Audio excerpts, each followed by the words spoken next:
This is day 2 in Rio de Janeiro, site of the UN Earth Summit.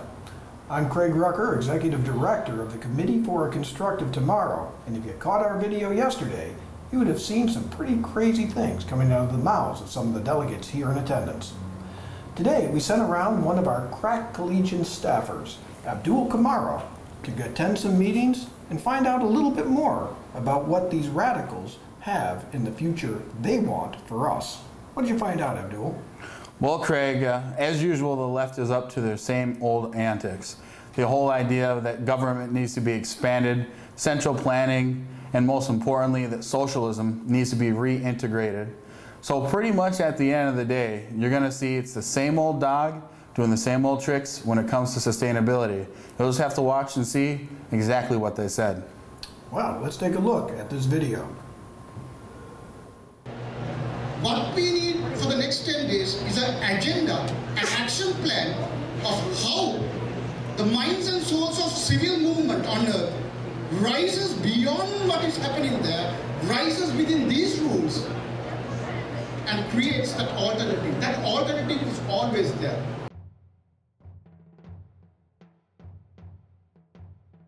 The situation in which we are today in terms of unemployment and precarious work is terrible. I mean, we have more than 70% of the population around the world that has no formal labor relationship.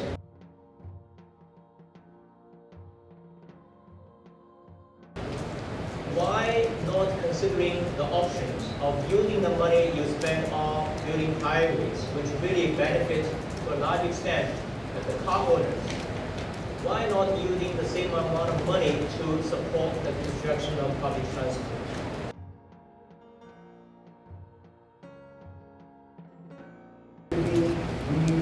We need progressive taxation, transfers, social protection policies, as these have been proven to reduce income inequities within countries.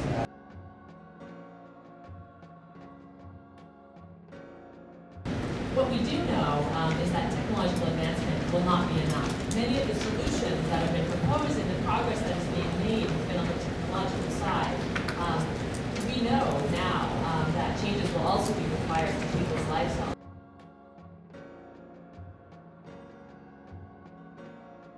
So, in general, when we see at European levels and patterns of consumption, we can clearly conclude they are unsustainable.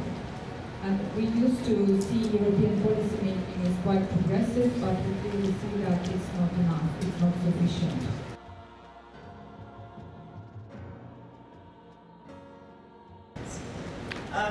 So what we saw in expert meetings that we had until now as must-haves is that, yes, new indicators are very important. That's a focus on well-being and health, a zero-growth economy or a steady-state economy.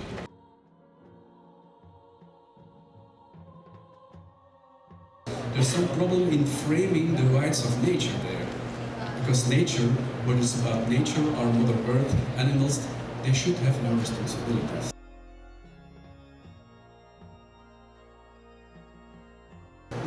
Looking at the rights of nature calls into for a discussion about the tools to implement a new program. And this is what Andrew has been advocating for in Rio+20 reforms. So perhaps we will see a process whereby we may have the opportunity to flesh this out further.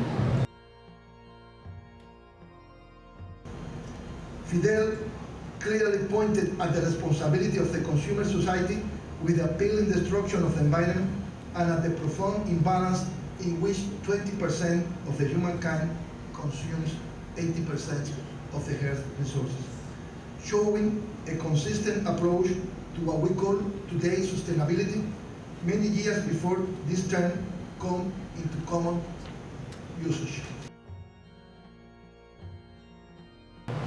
It's about us coming together. It's not about, we have diversity.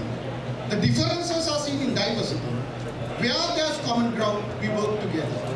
And that it can't be just a Western or a North-Southern notion. We have passed that.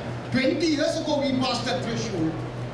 But we need to be mindful as to all these agreements, conventions can't be control mechanisms for progress, prosperity, and happiness of nations and their people.